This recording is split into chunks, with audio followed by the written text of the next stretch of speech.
Copy तो निकाली है ना जी। अब इस पर देखो कि अच्छा से सुंदर से दिखाई देता है, तो सब आदमी को सुंदर बनना है। क्या लिखा हुआ है इस पर? Welcome to the Praveen Bharti English school and Praveen Bharti English school परिवार में आपका स्वागत है। हम लोग कुछ गणित का सूत्र जानेंगे, ठीक है? इसको अभी पढ़ लेंगे, बाद में नोट करेंगे। अभी कुछ नहीं निकालना है। अभी आपको जो इस पर सूत्र पढ़ाएंगे उसको पढ़ना है, उसको नोट करके याद कर लेना। जब यह सूत्र याद हो जाएगा तो हम लोग उसका हिसाब बनाएंगे, ठीक है? आगे बढ़े। क्या कह रहा है? याद रखिए, साधारण ब्याज। सब आदमी एकदम ध्यान से सुनेंगे, बोलना नहीं है। यह बात यहाँ रखा है कि याद रखे, तो आपको याद रखना है। किताब को, ब्लैक बोर्ड को हमको याद नहीं रखना, इस मार्का को याद नहीं रखना है, आप लोगों को याद रखना है। क्या याद रखना है? कि साधारण ब्याज बराबर सूत्र होगा। क्या सूत्र होगा? कि मूलधन गुणे दर गुणे समय गुणे बटे 100। हम लोग पढ़ते हैं मूलधन गुणे समय गुणे दर बटे 100। उल्टा सुल्टा लिख दी, इससे कोई मतलब नहीं है। इसमें कहीं ना कहीं एक वर्ड गलत लिखा हुआ है, जो आदमी जान जाएंगे कि यहाँ पर कहाँ गलत लिखा हुआ, हाथ उठा करके बोलेंगे नहीं। इसमें गलत एक वर्ड लिखा हुआ है, उस सबको ख्याल करके रखना। जान जाएंगे कि जो कौन आदमी गलत पकड़ लिया, समझेंगे वह मन लगाता है पढ़ने के लिए, और जो नहीं पकड़ेंगे तो समझे किसी का मन नहीं लगता है पढ़ने के लिए। हम साधारण ब्याज बराबर क्या सूत्र पढ़ते हैं? मूलधन गुणे समय गुणे दर बटे 100। यहाँ अलग अलग है, इसे घबराने की कोई जरूरत नहीं है। बात समझ में आएगा सबको? दूसरा का सूत्र क्या होता है? मूलधन निकालने के लिए कहता है। सब पैसा मतलब ब्याज सब एक जगह जुड़ा रहता है, तो कोई कहता है मूलधन बताओ दे कितना का है, तो मूलधन बराबर क्या होगा? 100 गुने साधारण ब्याज। क्या होगा? बटे दर गुने समय।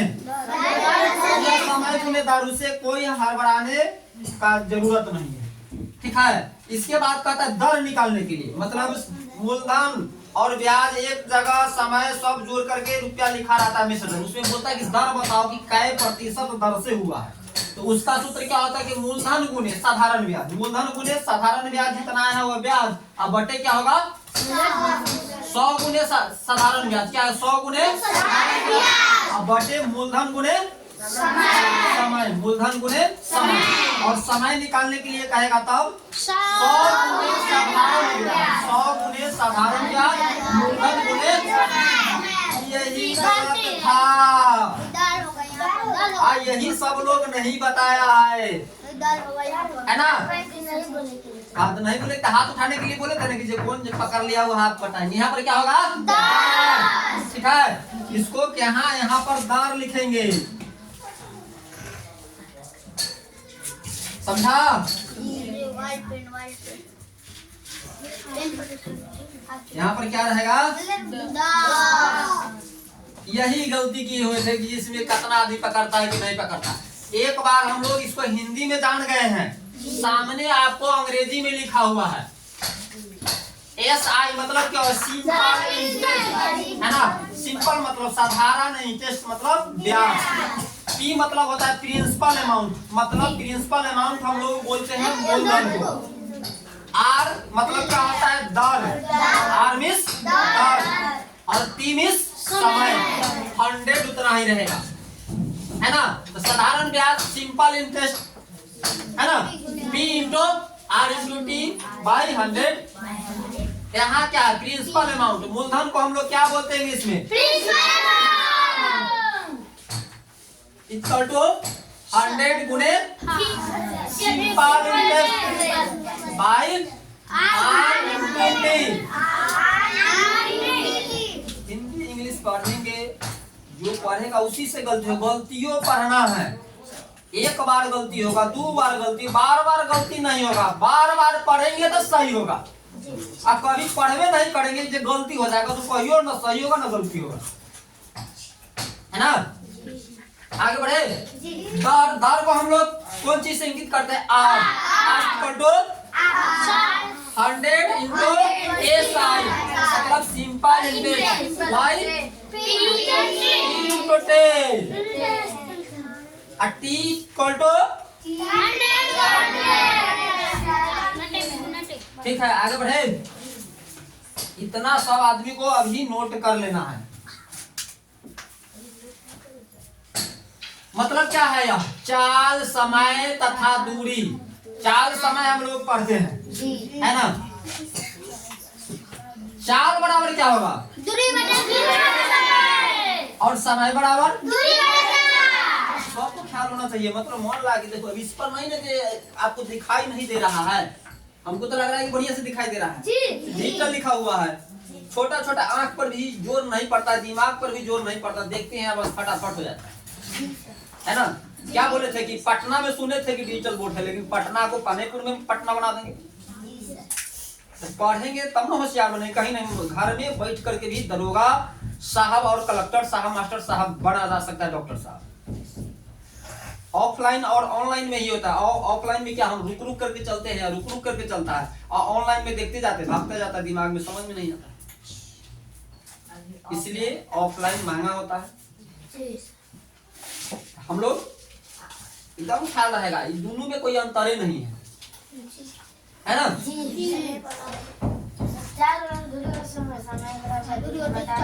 है कोई अंतर? सबका दिमाग लगना ही नहीं है। तो यह होगा, यह समय है, तो यहाँ क्या होगा? चाल। या नहीं तो क्या होता है? चाल गुने समय। इसका तो दो सिस्टम है। आगे बढ़े, माथा हिला करके नहीं, सब आदमी को पढ़ना है। 4 में क्या करा है? यह आपको थोड़ा सा भारी चैप्टर है, लेकिन भारी में भी अगर हाथ लगा देंगे तो क्या हो जाएगा? हल्का हो जाएगा। यह क्या कर रहा है? मतलब जब से हम लोग काम करते हैं ना, जैसे अगर अभी मतलब मजदूरी जो है, यहाँ क्या है, एक लेबर और एक मिस्त्री मिल करके इतना दिन में प्लास्टर करता है। अगर 4 लेबर और 4 मिस्त्री लगा देंगे तो कितना दिन में काम हो जाएगा? वही बात यहाँ पर मतलब है, यहाँ पर, है ना? तो इसलिए क्या करा है कि यदि 2 या 2 से अधिक व्यक्ति मशीनें मिलकर किसी काम को पूरा करती है, तब कार्य पूरा होने में लगा समय। चाहे एक आदमी अभी काम कर रहा है, चाहे वो मशीन काम कर रहा है, एक ट्रैक्टर से माटी लाड़ रहा है, अगर दूसरा मशीन का मतलब क्या है कि जो चीज से आप काम कर रहे हैं, है ना? अभी एक स्मार्ट बोर्ड पर पढ़ा रहे हैं तो एक सिर्फ गणित पढ़ाई हो रहा है। अब 5 स्मार्ट बोर्ड लगा रहेगा तो कोई इंग्लिश पढ़ाएंगे, कोई क्या करेंगे, विज्ञान पढ़ाएंगे, कोई हिंदी पढ़ाएंगे, कोई इतिहास पढ़ाएंगे। सब मिल करके अगर दिखा जाए तो 5 विषय का पढ़ाई हो जाएगा। लेकिन अगर अभी हम एमसी पढ़ा रहे हैं, एक विषय का पढ़ा रहे हैं, वही बात कर रहा है, तो उससे क्या होता है? 1 बटे, मतलब जो कह रहा है उतना बटे। 2 या 2 से अधिक व्यक्ति मशीन जितना रहेगा उसको लिख देंगे, मतलब भिन्न का जोड़ बना करके लिख देंगे। बाटा का जोड़ जिसको आ रहा है उसको यह काम आ जाएगा। इसके लिए आपको सूत्र करना, मतलब क्या है? 2 या 2 से अधिक व्यक्तियों का कार्य हो गया। इसमें क्या है? M1, मतलब जो काम करता है, चाहे आदमी करे चाहे मशीन करे, कोई मतलब नहीं ना है। M मान लेंगे उसको, M आदमी करे चाहे मशीन करे। यहाँ H मतलब घंटा, कई घंटा काम करता है ना? यहाँ क्या है? W मतलब वर्ग, कितना काम किया। आपका D होगा तो दिन, है ना? M मतलब आदमी या मशीन, और D मतलब दिन, और H मतलब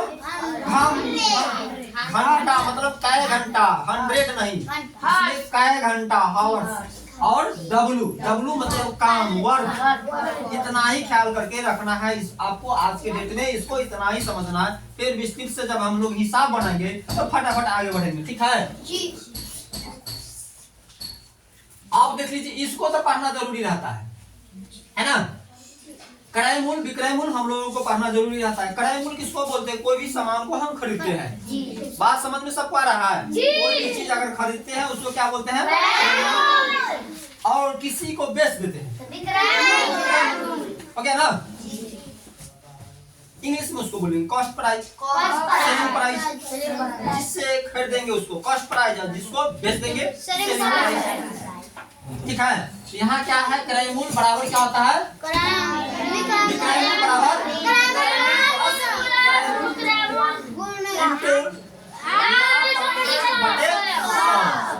विक्रय मूल बराबर क्या होता है? यहाँ क्रय मूल माइनस क्रय मूल। अगर बोला जाता है किसी वस्तु को, यदि कोई वस्तु, हम लोग बोलते हैं किसी वस्तु को R%, मतलब R 10%, 5%, 20%, 50%, जितना प्रतिशत हो, है ना, वहां पर लिखेंगे। मतलब यदि कोई वस्तु को 8% मतलब 10% लाभ पर बेची जाती है तो वस्तु का विक्रय मूल्य क्या होगा? हम लोग क्या लिखेंगे? क्रय मूल्य तो लिखेंगे जितना दिया रहेगा उतना। इंटू 100 उतना ही रहेगा, प्लस क्या करेंगे आर प्रतिशत, जय प्रतिशत यहाँ दिया रहेगा, यहाँ जय प्रतिशत दिया रहेगा, वह प्रतिशत यहाँ लगा देंगे, बाकी वही चीज है, काट पीट करके आगे आंसर लगा लेंगे। बात समझ में आ गया सभी आदमी को? आगे बढ़े, इसको फिर से एक बार, दो बार, 3 बार में तक क्या कहता है, मर्दों के 3 फेरा है ना, 3 बार पढ़ेंगे, पूरा बात माइंड में रहेगा। पढ़ाने में पढ़ाई कोई है परेशानी, कोई परेशानी नहीं है। आगे बढ़े,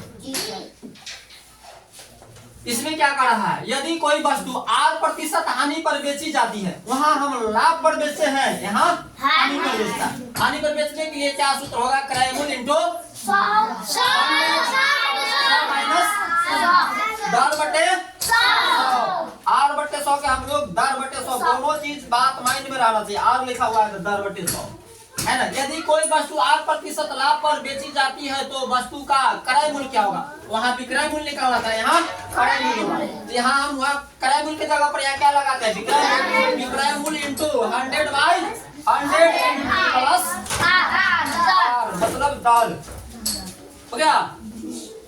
इसके बाद क्या करें, यदि कोई वस्तु 8% हानि पर बेची जाती है तो वस्तु का क्रय मूल्य क्या होगा, सेम लगाएंगे, विक्रय मूल्य इंटू 100/100 माइनस, इसमें भी कोई परेशानी नहीं है। फटाफट सब आदमी इसको क्या करेंगे, आगे नोट कर लेंगे। इसके बाद क्या कर, हाँ सबको नोट करना है, वही ना बोले हैं कि जो स्मार्ट जो रहेगा, मतलब नोट जो लोग जिसका अगर बोल रहे हैं कि दूसरा जगह लगता है 400 का महीना, यहाँ लेंगे 500 का महीना, तो जो बच्चा लगेगा तो उसका क्या होगा, अलग बनाएंगे ना, तो या पीटी क्या आपके पास रहेगा नोट उपलब्ध, बोर्ड पर भी देखेंगे, आपके पास लिखने की जरूरत नहीं है, सिर्फ समझने की जरूरत है।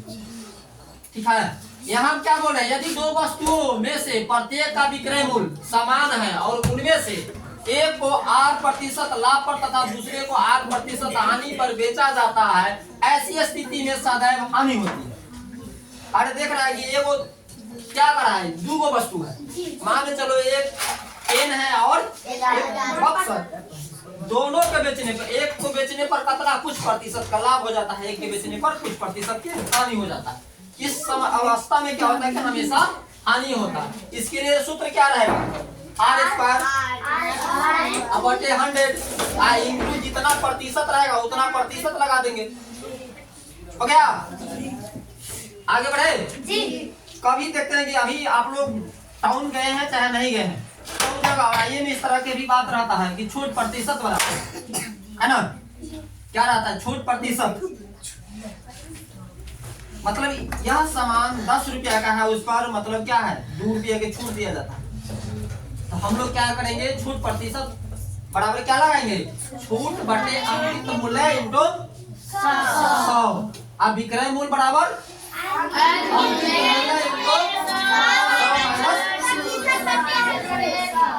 100, कितना को याद करेंगे, आगे बढ़े नहीं, गणित में आज इतना ही आप लोगों का काम है। ठीक है, चलिए।